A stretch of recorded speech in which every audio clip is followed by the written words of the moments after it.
Okay, I'll grab some. It's going through this, coming out and going through the speakers. All right. All right. All right. Oyvind Singsas. Is that your real name? Says what's up. I like that look. That's a great look. Is that better? Yeah. No echo. Good. Yeah. You know I aim for professionalism. I'm surprised that you were surprised. Oh, there, I can see myself. Oh.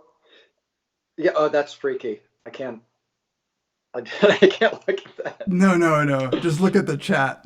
Yeah. Is there some way I could just make the chat big? What's up, KG? Live streams are your social lifeblood right now. Thanks. They're curing my boredom too, and they give me an excuse to talk to Yoel about microphones and lighting. Oh, there we go. Paul was telling me that Sam Harris sent him. He's like, I just got this package delivered, and it's from the Moog Audio in right there on Queen Street, you know? Yeah. And he's like, yeah, it just has like this microphone equipment. I was like, oh, what'd you get? Hey, thanks, Dobrik. Yeah, you're the nicest fans. We do. But so Sam Harris just sent Paul like 2 microphones and a Zoom H4n interface, and I was like, oh, what microphone are they? Paul was very impressed that from appearance I told him what the mic was. It was a nice mic, obviously.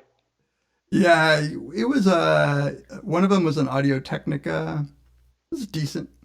What do you guys have? We have a couple Audio Technicas, and then I have a Shure Beta, the lower end one. Mm-hmm. I think it might be the same one that Tamler has. The 58A or 57? Yeah, I think that's it. That's it. Yeah. Hold on, I can actually look it up. Yeah. It's embarrassing. People keep asking me what mic I have. I'm like, Shure, something. Yeah, Beta 58A. Yeah. That's... Yeah. What's the one that I had? Beta 87A. So mine is the step down from that. Yeah. It's great though. So some people asked stuff on Reddit. They said, speak of your drug experiences. Ryan 69 Reddit. Nice. Yeah, why don't we talk about the drugs you've done? That could keep us for a while. That is there some sort of self-incriminating? Is it? Can I like kick your door down now if you're like, here's the drugs I've been... I mean, if you're like, I have them lying around, probably. Yeah, I don't know. Why isn't my fucking trying to sign in to my own YouTube account on my iPad and it's being a motherfucker? I just want to see how many people are on. Evan Sawyer says, never seen Yoel's face before. Wouldn't imagine he looked like that. Which is perfect because it's like you can't tell whether that's positive or negative. It's the like perfect comment. I never know.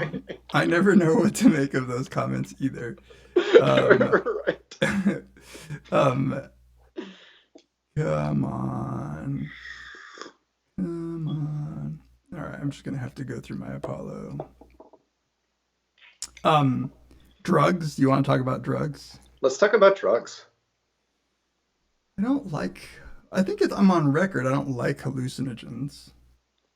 Which ones have you tried and under what circumstances? Oh yeah, I guess so I've never really tried hallucinogens. The most I ever did was drink like the slightest bit of mushroom tea. And I got like mild euphoria, but no actual hallucinations. Yeah. The most hallucinations I've ever had have been on Ambien. Yeah. So Yoel's drinking shitty tea, says some woman named Jessica Flake. Notorious tea snob Jessica Flake. She would drink this. This I is would not never this. have imagined Pease's beard to look like that. This is just me not having shaved for the last, I'd say, week. Oh, thanks, KG. 30 people watching. We got with uh with Tamler, I think we got up to 100, but we Oh. understand Well, that this this is. Tamler is a big draw, to be fair. Hey, Matt Knock. Does not want to hear about our drug experience. Matt Knock. What? Someone who is not me, and someone who is Matt, not Matt. For those of you who don't know, Matthew Knock is our former guest and my good friend from grad school, and also MacArthur Award winning champ of actual scientific research that does good. It's preventing people from killing themselves. I think he. I don't know that he's actually out there talking people down the ledge, but yeah, maybe we shouldn't talk about it. So anyway, I've never done acid. I've never done real shrooms. I've never. I had just too much of a really freaked out panic attack on like some really really really stinky weed in college, and I thought if that's how I handle my like a bad weed trip, then I don't think I could handle the possibility of a bad acid trip. Like, Uh, don't. yeah. Oh, go ahead. I've never done acid, but I Yeah, have good. done mushrooms, and I find it really different from like smoking too much weed, which I've also done. Which I same kind of situation. Like, was sort of a weed novice, did too much, felt like the room is spinning. I'm kind of freaking out. This is terrible. I've never had that with mushrooms. Like, it's pretty gentle. It's kind of like you see some cool visuals. Like, it's sort of like it's more, you don't feel disabled in the same way, I guess, that you do with like I've smoked too much weed. Yeah, I the problem is people have told me about bad shroom experiences, so like that's about all I need to know to have about. Hey, by the way, check this out, Yoel. Look at your YouTube screen. Oh, I Um, closed it because I was getting freaked oh no, out. it's okay. Did you see What's that I put you in the your name in the lower third? I I have did. you I did labeled. not. I did. I'm gonna open this, and then I'm gonna put the chat window over the video of my face because it is freaking me out, man. Hey, Speaking of thank you, bad Nicholas. trip. Yeah, Yeah. All Sarah right. says mushrooms are chill. Yeah. There you go. I mean, you can have a bad trip on anything, right? But like, if Well, you're not with the on right water people, is my point, right? that's Like, good. Oh, you put my name there. That's awesome. Mm. You need Oh yeah, look at synthetics. look at this. Check it out. So I go to that's just me. Tell me when you see only me. Whoop. There's gonna be a lag. Nope. It's yeah. I'm still seeing the both of us. We're just chatting away about something. So weird. Really amusing the shit out of ourselves. Okay, Well, I'm it gonna. it doesn't really Oh, matter because when I go right back to, then all I wanted to show you was my fade into you. So just keep watching. oh, okay. There we go. This is fascinating. This is what people tune in This is what for they us to tune in watch our for. R&B. Okay. So now it's just you. Now something's gonna happen. Yeah.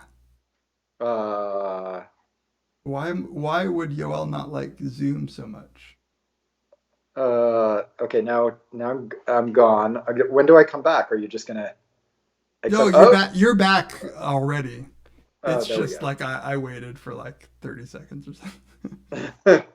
This is like watching your parents try to figure out FaceTime. I know I feel old.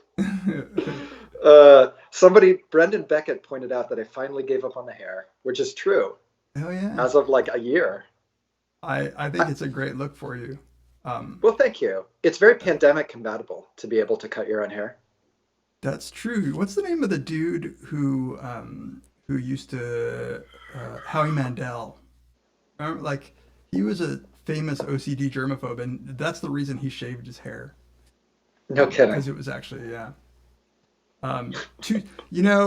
Visme Parmar says, I'm disappointed you didn't title this Two Psychologists No That Beers. was a missed opportunity.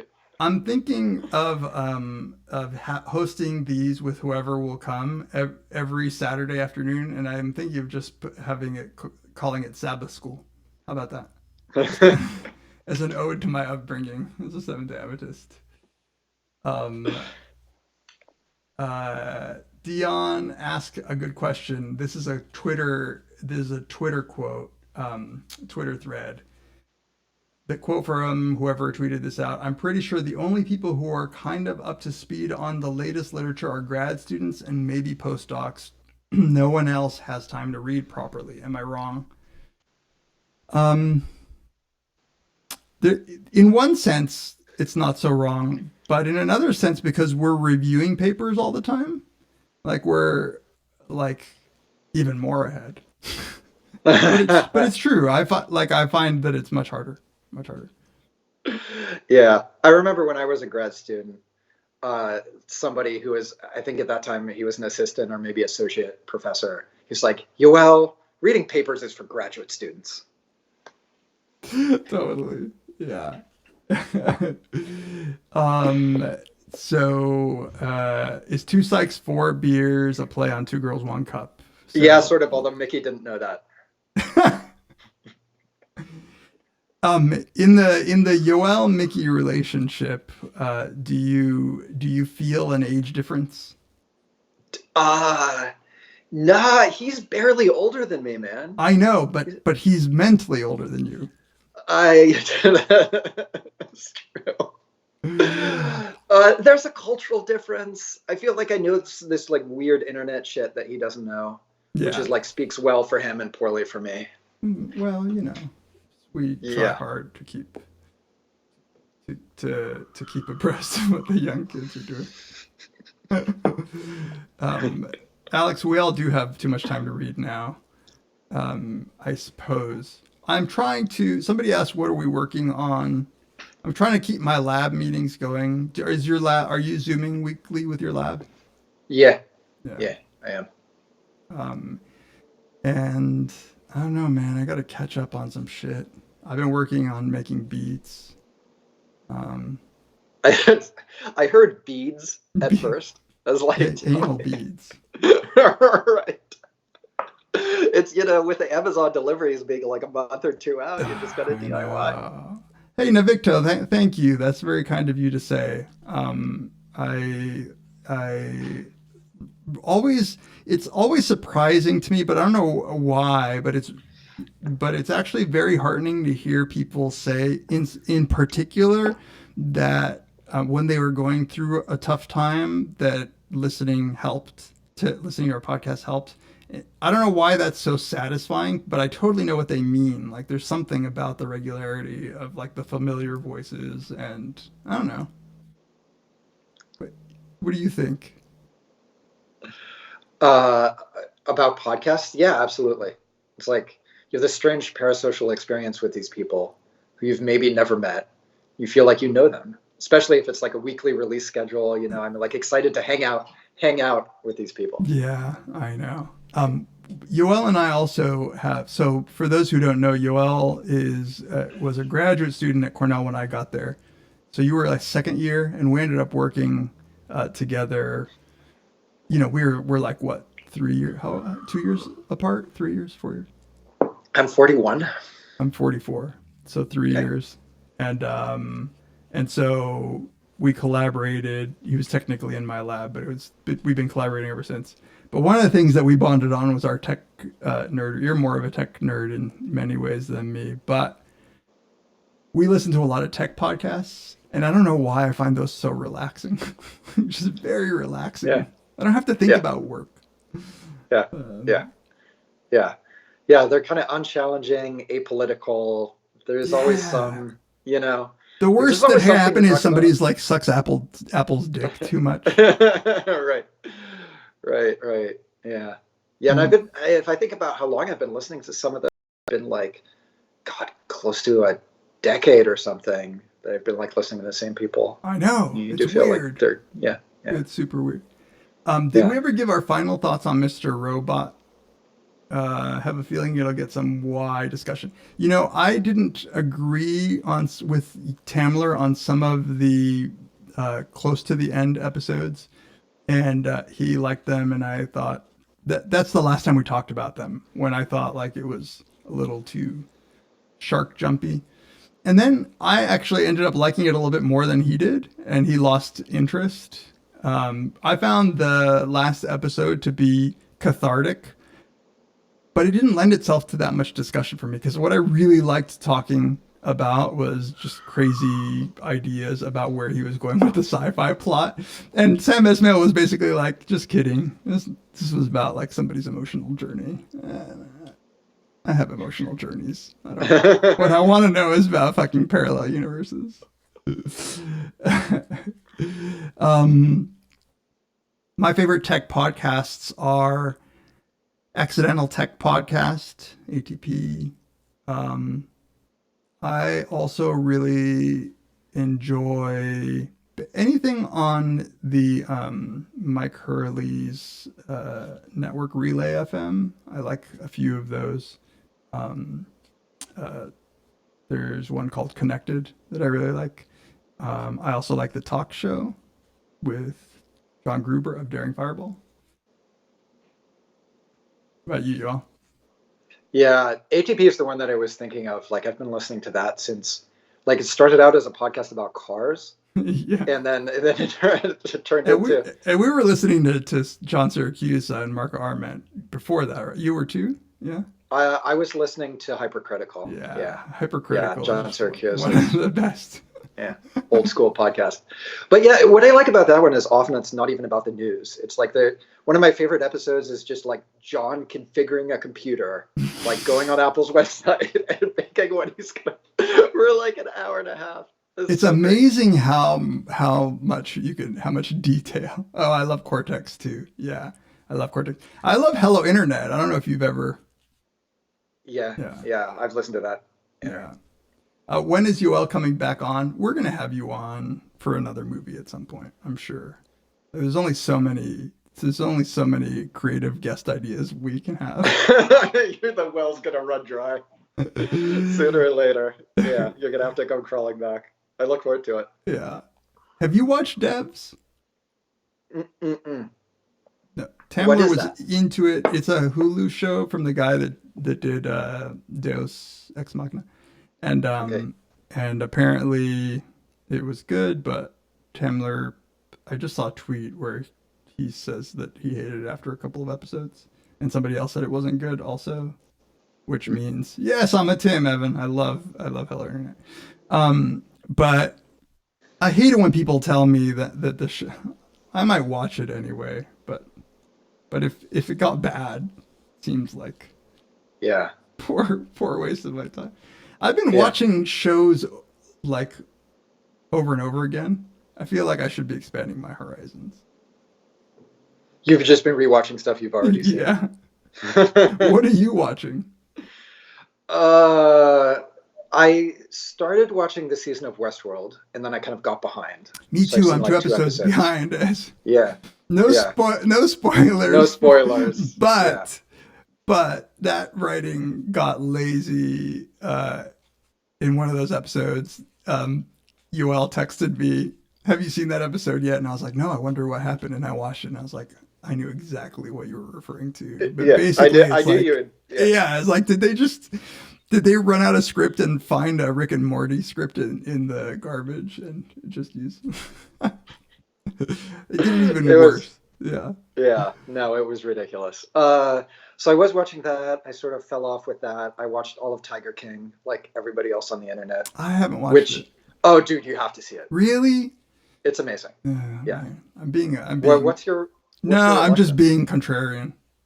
Oh, okay. Yeah. Oh yeah, Watchmen I thought was good. Although I don't know. I don't know about the ending. But other than that, I thought it was good. Yeah. Um, I mean, he was, so there is I think that the end of Watchmen was an attempt to find a happy medium between Lost and the Leftovers. Did you watch the? Did you finish the Leftovers? No, You should no. watch that. That's one of those shows where like I've seen season one, and I'm like, this is quality. I see how people like it, and then somehow I just wasn't motivated to keep watching it. Yeah, It's some, I yeah, think I need a little more uh, plot that goes somewhere. yeah. And it's not plot heavy. It's very just emotion heavy. Like, Yeah.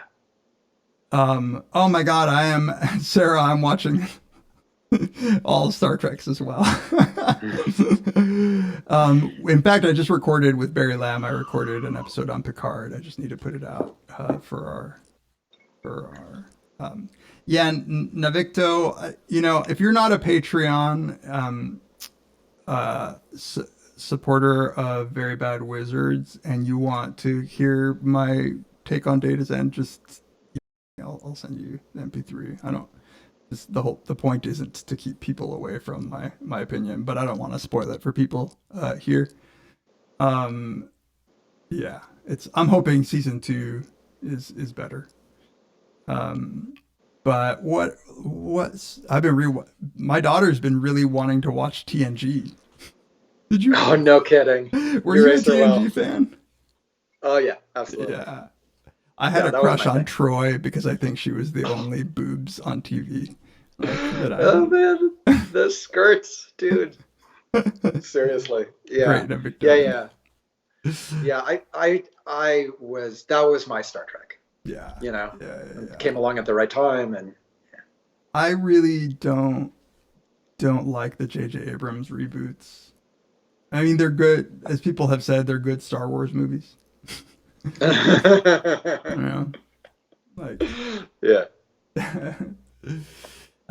It's Navicto. It's not out yet. I have to put it out. I have the files literally sitting on my computer right now. But since Tamler just put out some other David Lynch masturbatory session episode, I was gonna wait for a week. Are you finding that you're reading more or less, like for fun?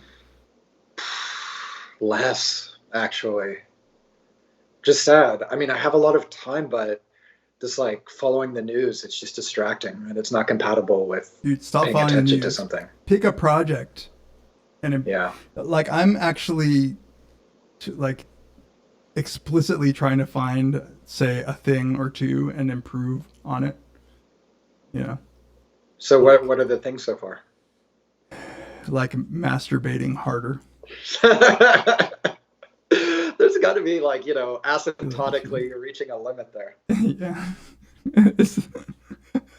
This is why I remember talking to somebody who's in robotics, and they were saying how like the sex robots are never going to take off as a male, as an invention targeted to males, because men don't need help having orgasms. But it's always technology in terms of sex toys is always driven by women. Right. Navicto said the only reason he became a patron was for our TNG episodes. That's actually one of my proudest moments, was getting Tamler to watch The Next Generation. You guys need a Patreon. Tell people to. People need to tell you to get a Patreon. You and Mickey. And it's not for the money. It's not. It's for people to feel like they're part of you guys. Yeah, I know. I mean, we've talked about this. Yes. I feel bad about taking people's money. I want to put it out there that you shouldn't. You should feel good. Yes, Sarah, more furiously. It's just like angrily, like with actual anger at the world. No, but one of the things I did was I bought myself this new MPC to just force myself to learn how to make beats using that. Not just because I've always wanted to learn it, and it's a little inscrutable at first. But it feels good to like get a little bit of mastery over something that you didn't have before that's actually not work related, because I feel like this whole quarantine is just one big practice in staving off severe depression. Yeah. Uh, um, yeah. But I'm not reading. I'm not reading more either. I got to cut down on that shit. I was at like very little news, and then this happened, and I was like, oh my God, I have to know everything. And now I spend like seriously probably a couple hours a day keeping up with news, and I don't know that I need to know any of this stuff. I've cut out news, to be honest. Yeah. Yeah. It does no good. Yeah. Yeah. Yeah. Like even just Twitter news stresses me the fuck out. Yep. Yep. I mean, at first, I think you can make a case that you really do need to know what's happening, right? Like, are they going to close borders? Is my flight going to be canceled? Shit like that is actually relevant. But now that they've already done all that, really the only news that's relevant to me right now is it illegal to walk out without a mask? Like Tompkins County. Where are you guys at with that, with the masking? I think my daughter who knows way more. I think she was telling me that they just announced that it's going to be required. But like, I don't know, like, what are they going to Hong Kong like us? Like, were they going to like zip tie arrest us if we don't have a mask?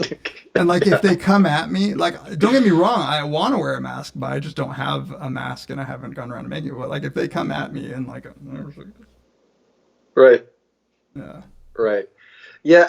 I don't think they're not talking about requiring it here except for flying, where I think it makes a lot of sense actually that should be required. But it's gotten to the point in Toronto where I feel a little conspicuous without one. So in like a grocery store, for example, like I would say it's 3/4. Yeah. Yeah. I know. Yeah. But I don't know how to sew, and I don't have any. And you can't get any, surgical masks. So I know how to. We could talk about it. Some comics. Evan, I'm super glad that you read Criminal. It's I fucking love that guy, man. Of course, now I blank on his name. What's the comic book author who did? I'll think of it in a second. Make up some shit to say. Talk about what comics. Brubaker, of course. Brubaker. Ed Brubaker does just the best noir comics. And he did a series called Gotham, which is ostensibly a Batman comic, but it's really just about everything else. You barely see Batman. Super good. Evil Empire says tie a scarf over your face. Yeah, that's going to be my fallback plan. Thank you. I am thinking, like, I know a couple people who know how to sew, so maybe I can hit up a friend or something. And Becca Thomas says, get a Patreon, you're doing a public service. Yeah. That's very nice. It's true. Yeah, thanks, Becca. I mean, it's interesting what's happening to education now. Like, now that all of the universities have to admit or are forced into this sort of cognitive dissonance stance of like, hey, no, like total online lectures. They're great. Online education was totally awesome the whole time. Yeah. Like, we just hadn't slapped Zoom classes together in 3 weeks before. But now that we did, it's totally worth all of your tuition money. Yeah.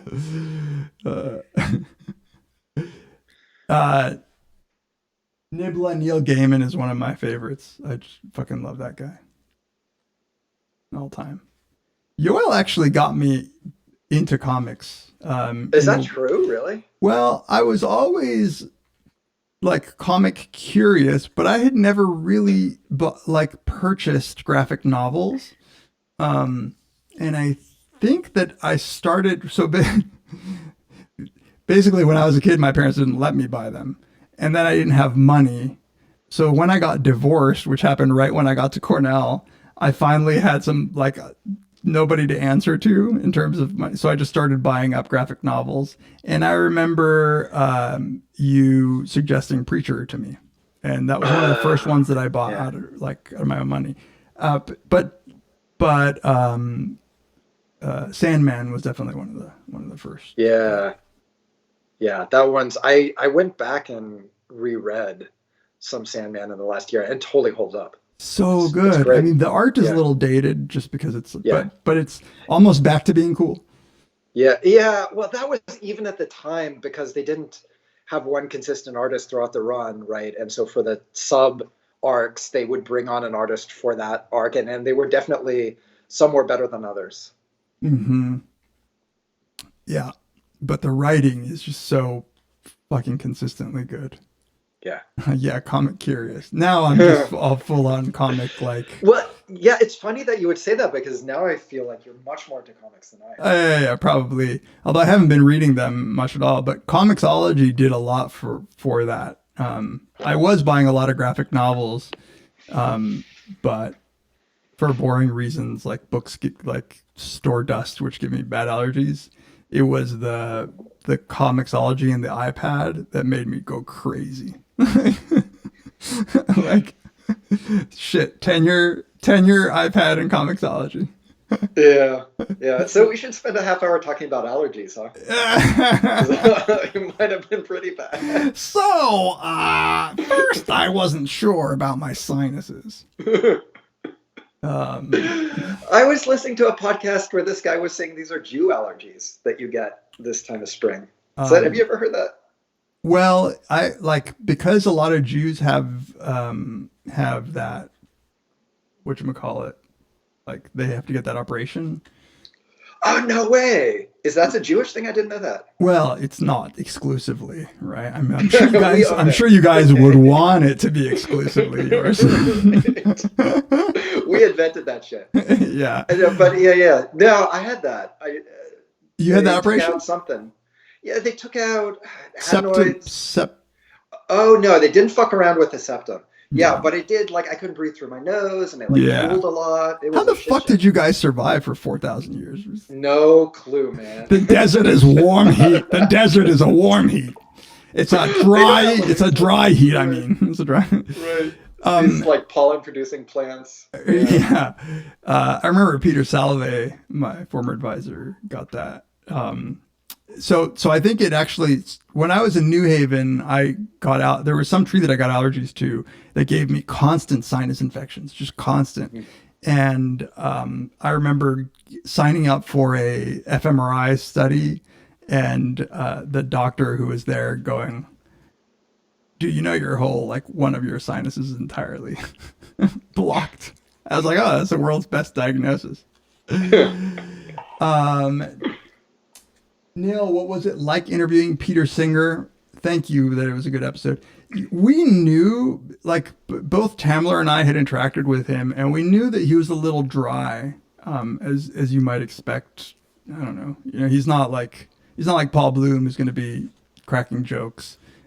So we actually prepared more than we ever do. Usually we could just shoot the shit and talk about like a broad set of topics. So we came with questions, and he was very good natured. Like, you know, like we got a couple of laughs out of him. That's all I could ask for. So, yeah, deviated septum is exactly what I was thinking of. That Peter Yeah. Sullivan got. Yeah, Adenoids is the thing that I that you had. got. They Yeah, my I don't. understanding is a lot of like like you get a deviated septum surgery, and since you're there anyway, like you Oh, can, since they're in already, they might as well remove this shit. I they feel might as like well shape the nose. So yeah, that all of a sudden, going in for a deviated septum surgery, 16-year-old girls come out with like a brand new goy right, nose. right. Well, you're under. Why not? I feel like this all belongs to the era of where they were much more cavalier about just going and removing shit. They were Maybe, like, surely yeah. this doesn't do anything useful. I don't like removing tonsils used to be like a routine thing, right? Yeah. I don't think that it is anymore. Did your daughter have her tonsils out? No way. Yeah. Well, only her ovaries. No, I'm just kidding. That's just wise. That's good thinking, man. She'll never know. Remember, spay or neuter your children. uh, The secret nose job. The secret. Let's smooth it out a little. Yeah. Yeah, I enjoyed the Peter Singer episode. It was unusual for you guys because it was more like down the middle, like you guys had obviously done your homework. Yeah. But he's such an interesting dude.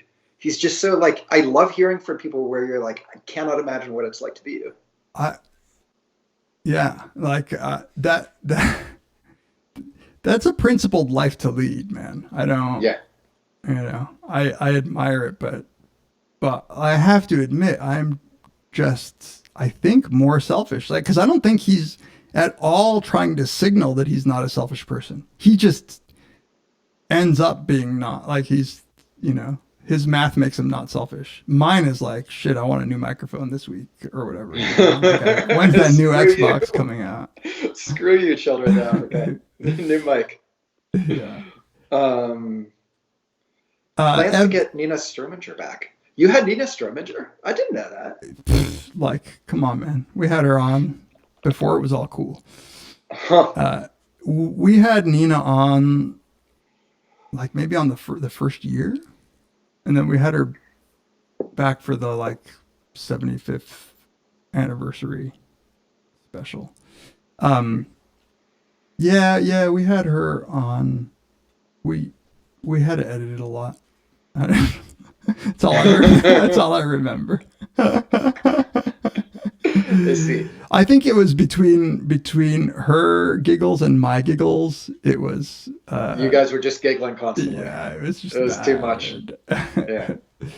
uh, Zikaz, if I'm pronouncing it right, I haven't been playing much now lately. You'd think I would be, but I was playing Red Dead Redemption 2. I just have to like, I don't have the patience to like go through it all. Like, I give up on games when there's like a level, like there's a mission that I can't defeat. Then I'm like, oh well, that was a fun game. Like, next. Do you have any video games? I got nothing. Yeah. I got nothing. Not that I wouldn't enjoy them, Yeah. but that's the last thing I need. Really? Why? Because I have a lot of distractions already. Like I have a tough time enough working already. Like I'm not gonna another thing that I could do instead of working is a bad idea. So why do you need to work that much? Students. That's the unfortunate answer. Okay, if like seriously, if you didn't have students that required, so we both have PhD students, and to be a good advisor, as many of you who are listening probably know, you want to provide them with the environment to produce empirical papers, peer-reviewed empirical papers, which means in the lab system, like we are getting publications because of our students wanting publications. In my ideal world, I would only publish like a couple things a year. And I think I would enjoy life a bit more. Don't you? Or do you really enjoy work? I remember Dan Ariely telling me like, no, like left to his own devices, he would rather do all of the work. Yeah. So I find it's like exercise and that I don't like to start, but then I feel really good having done it. Like I feel better at the end of the day if I've worked on something real rather Yeah. than just dicked around and answered emails and like, looked at Twitter or whatever. Yeah. Like it just kind of makes me feel like shit in the longer run. Yeah. But the problem is starting, right? There's something is always more attractive than like working on, I don't know, a piece that I'm trying to write that's like not coming out right. It's just so tough to start. How's your morale about the field, given that you seem to have dedicated so many episodes to how bad the science is?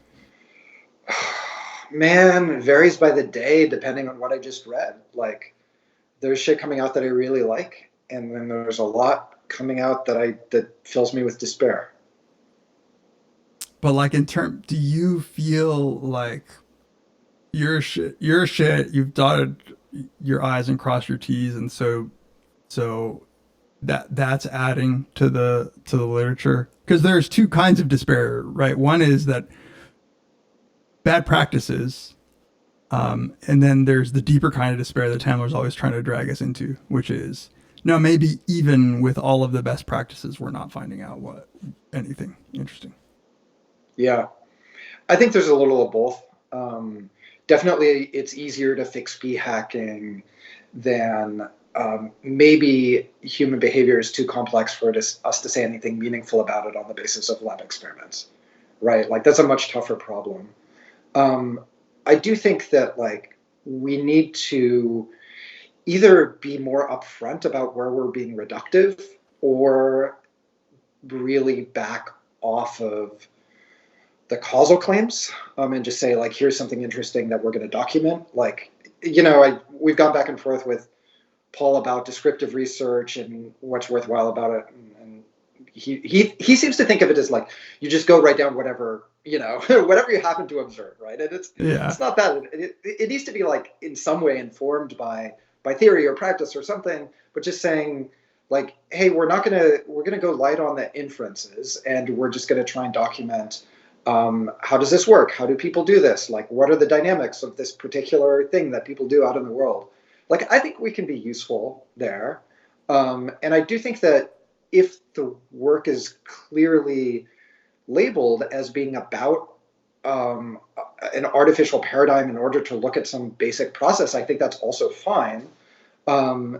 And useful, actually good. People should be doing that sort of work. The problem I have is with when people are like, here's this complex phenomenon in the world, maybe that you've heard about in the news, here's this lab study, and we're going to do a 2x2. Like, I am kind of getting more and more skeptical about whether that tells you anything useful. Yeah. But does that mean you're just less likely to do experiments now? Yeah, definitely.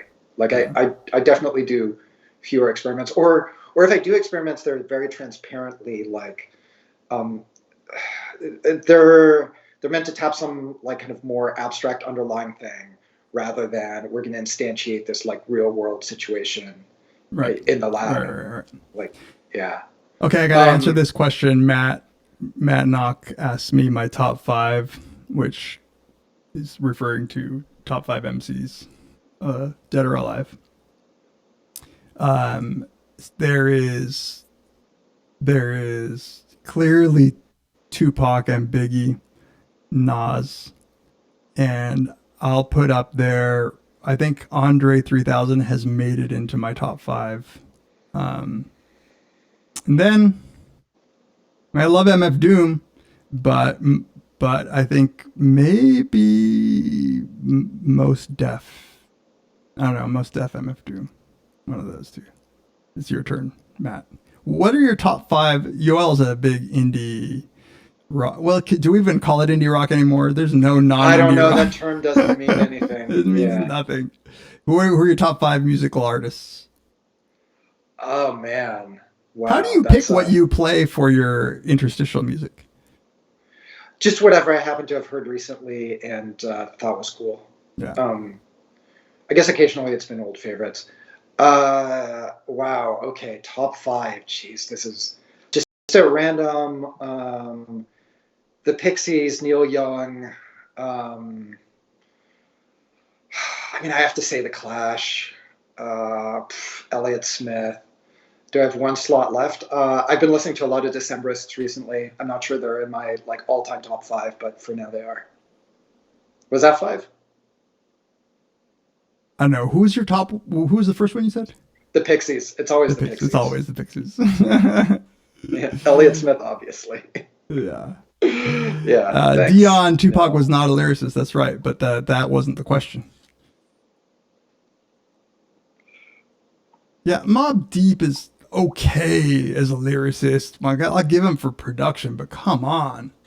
You know, put them up there against Andre, against even fucking Jay Electronica can wrap circles around Mobb Deep. Black Thought, yeah, Black Thought. You could just be making up names here.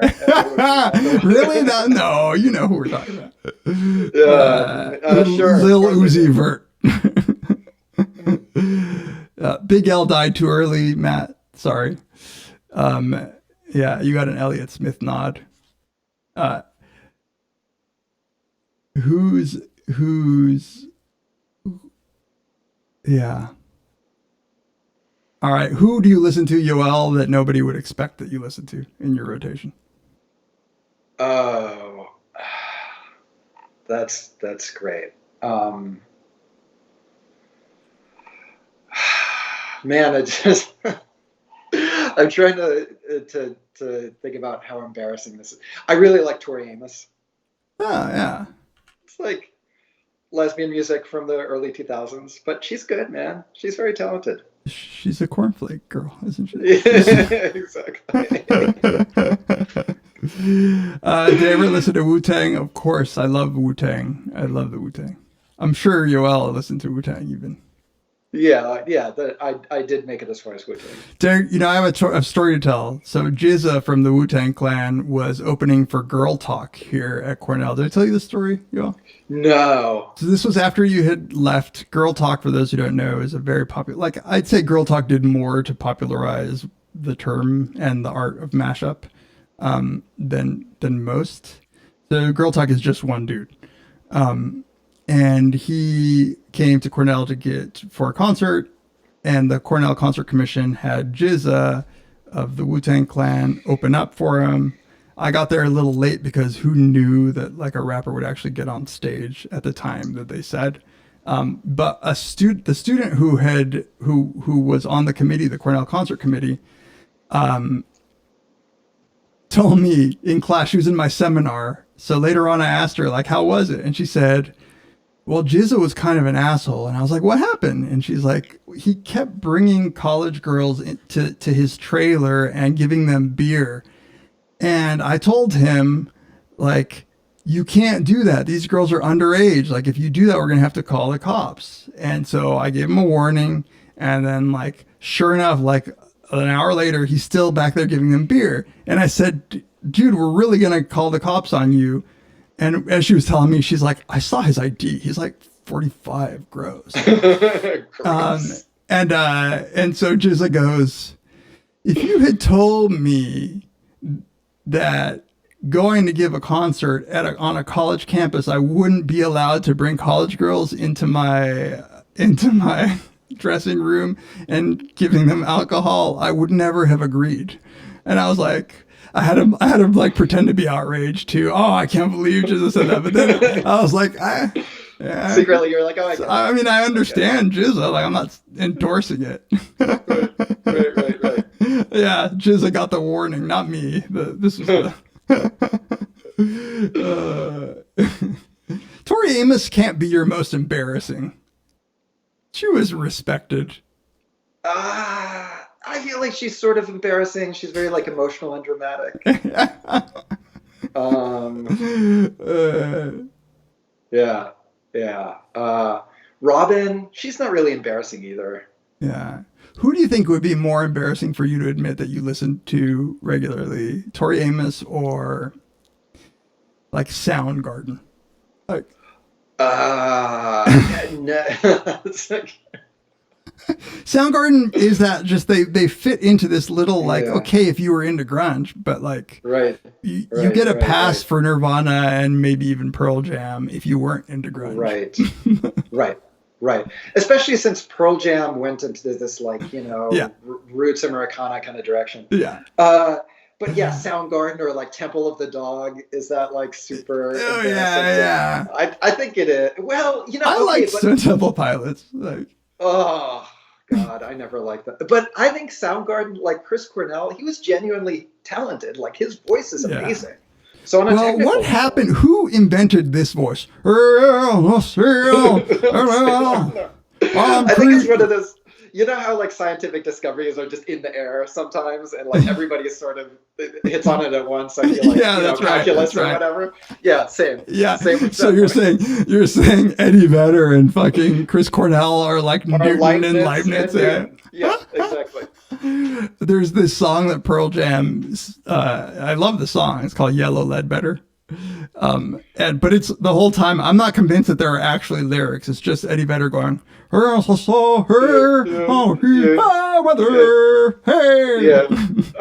know that song. That came out. I hadn't listened to Pearl Jam in a while, and I listened to this song. I was like, "What the fuck is this?" I was like, this is alarming. I hadn't really followed where they had gone. If we had to form a psychologist Wu-Tang Clan, who'd be the old dirty bastard? Oh my God. It would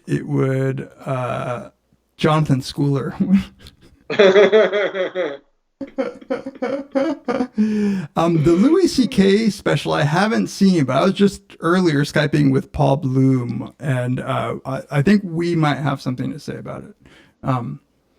But like, I want to work on something with him. But I apparently Paul and Vlad and Molly Crockett had been working on a paper on this, like how we judge artists who are immoral, but it's not gone anywhere. Do you know of any? But is there anything that's come out about that you know of? How Thank you, people Sarah. judge artists, are like, whether you want to stop consuming their products because Yeah, or maybe no, even how you evaluate. Like, I mean, in some sense, of they're course, Bill Cosby is less funny if you think about him raping people. But like, right.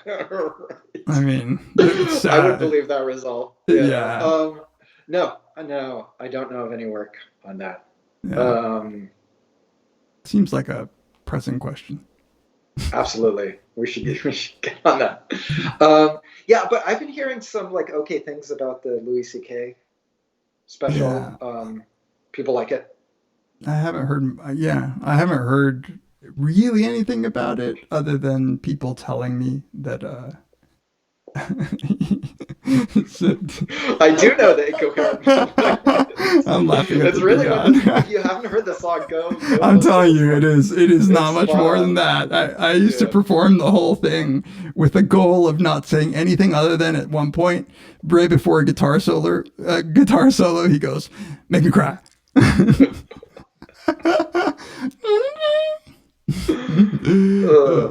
Brilliant. Who's your nominee for the old dirty bastard of psychology? Sam Man, Gosling.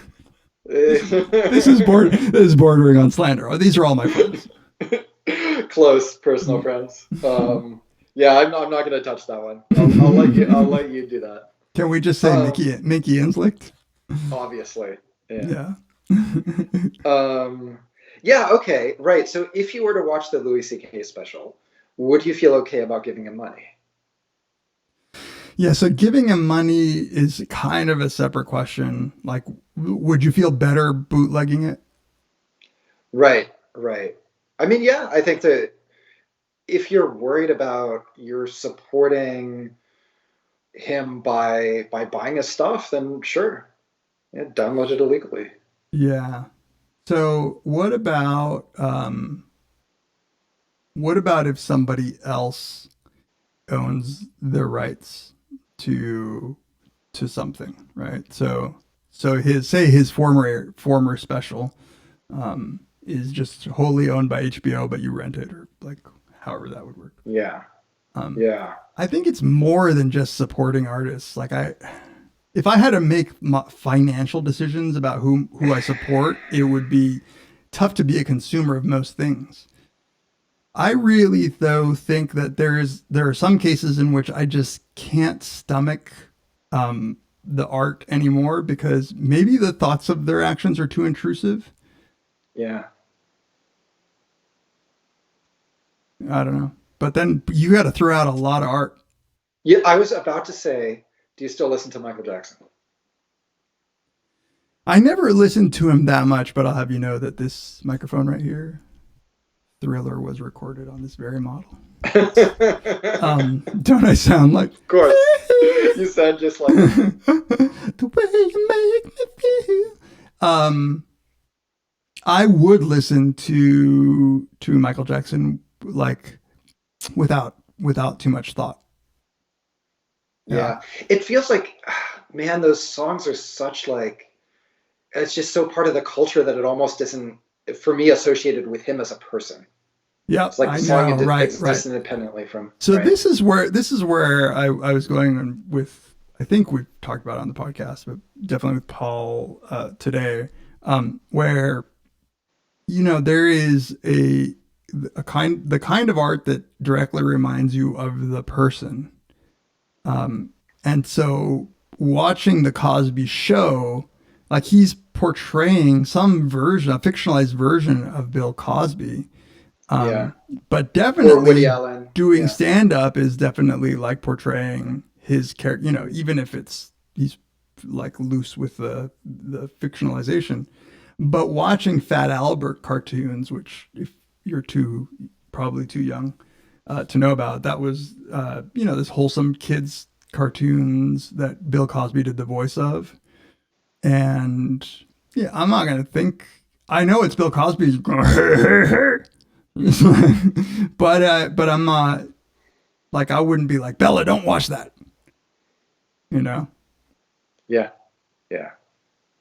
And so yeah, the question is what kind of art is it's easier to get canceled on things like stand-up comedy than it is on things like acting, where you're clearly not, well, you're kind of not portraying you.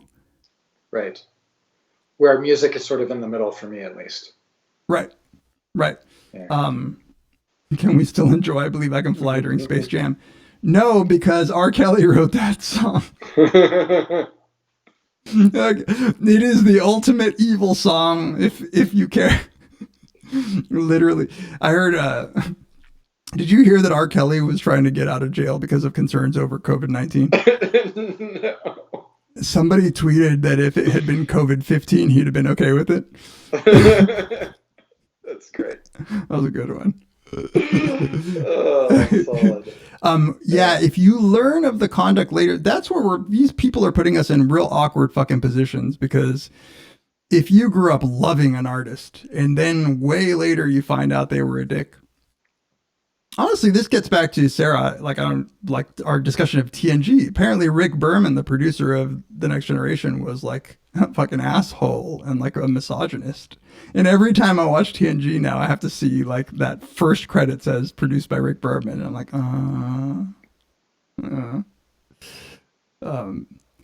but what about if it's a publication by a psychologist?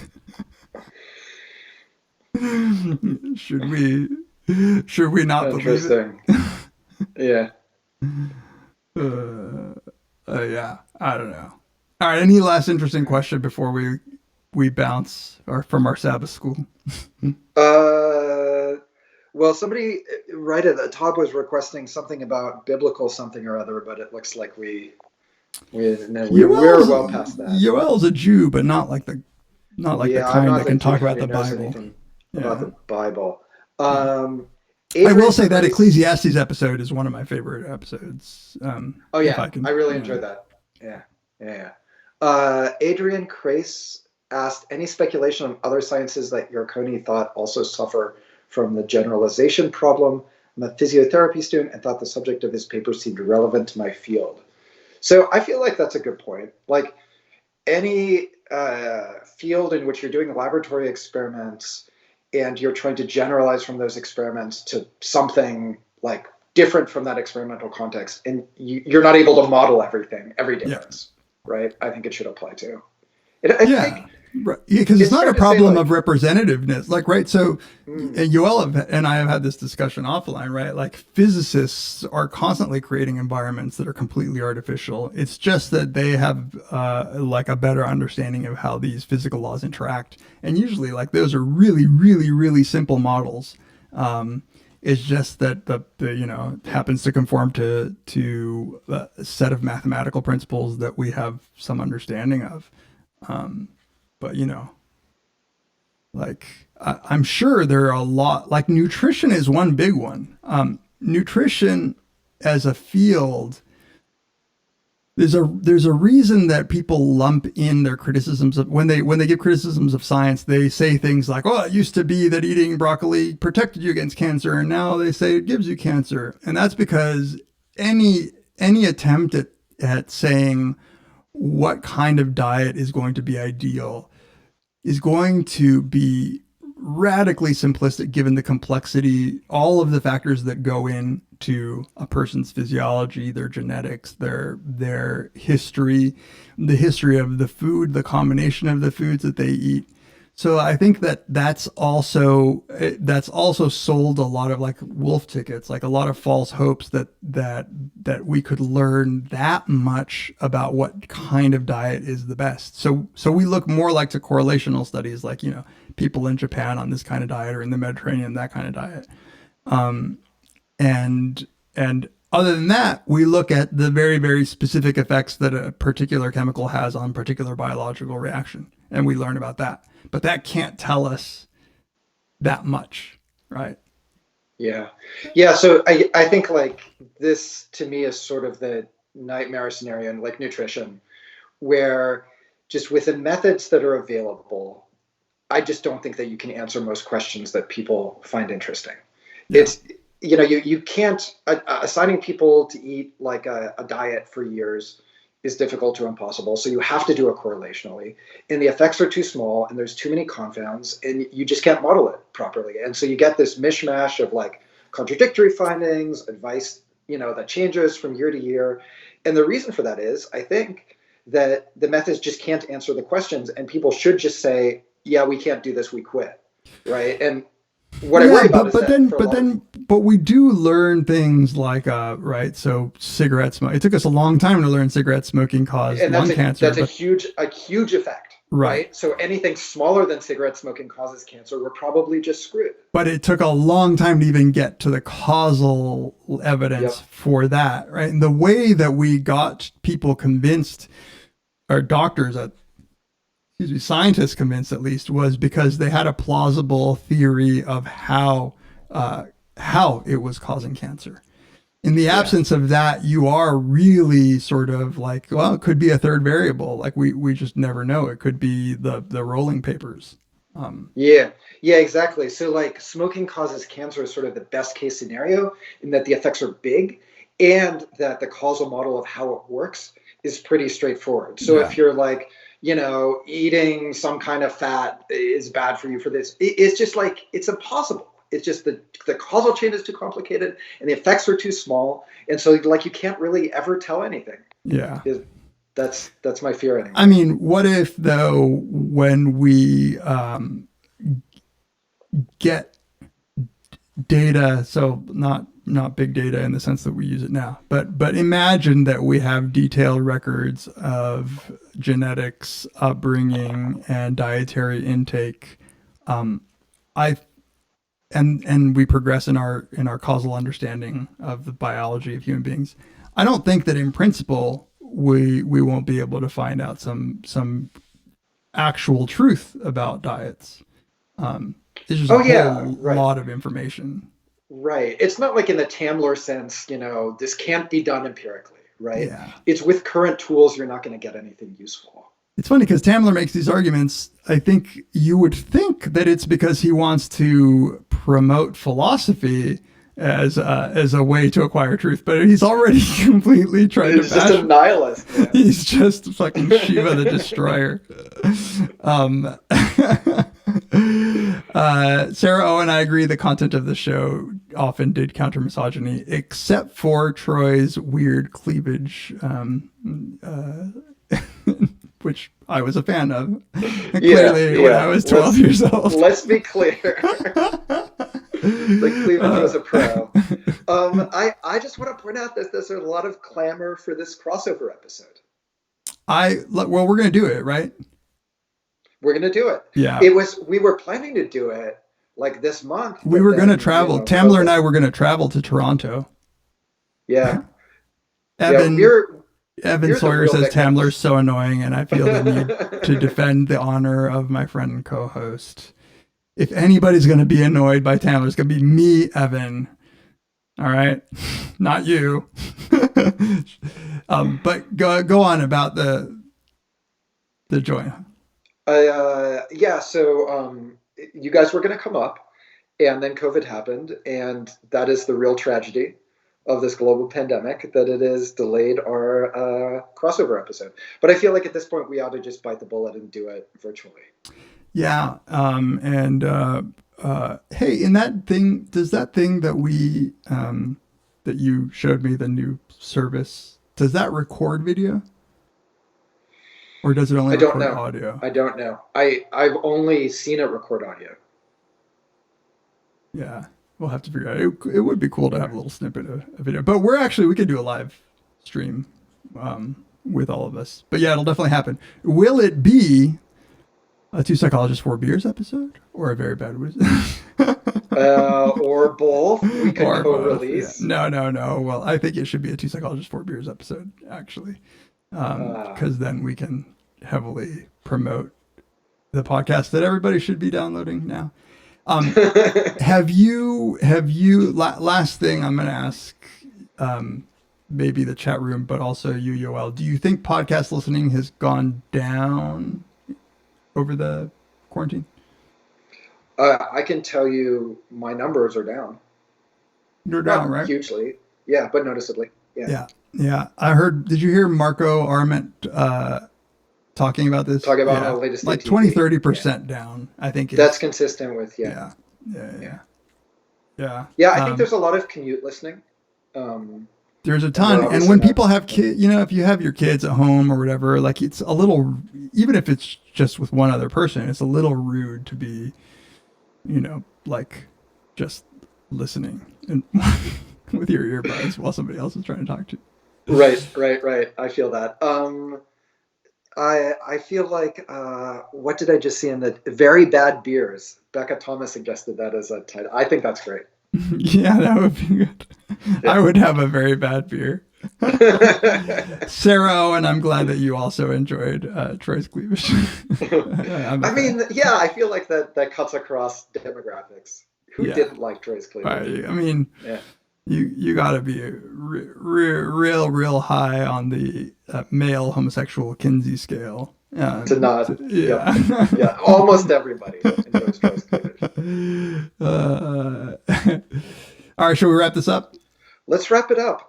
Well, thanks for having me on. This was super fun. Yeah, man, this is fun. We'll do it again. We definitely will do a live version of this with Mickey and Tamler. Tamler couldn't because it was the Holy Sabbath. No, I don't know. Yeah. Seriously, we should call it. The next episode should be One Goy, Three Jews. Yeah. That's great. Yeah. We'll get Mickey on too. That'll be fun. I'm glad, Neil. I'm glad you like the live stream. I'm gonna get multiple camera angles, and I'm gonna have a switcher, and I'm gonna be like, it's gonna be awesome. I'm gonna spend so much money. I'm gonna yeah. All right. Thanks, everybody. All right. Yeah. Thanks. Finish and.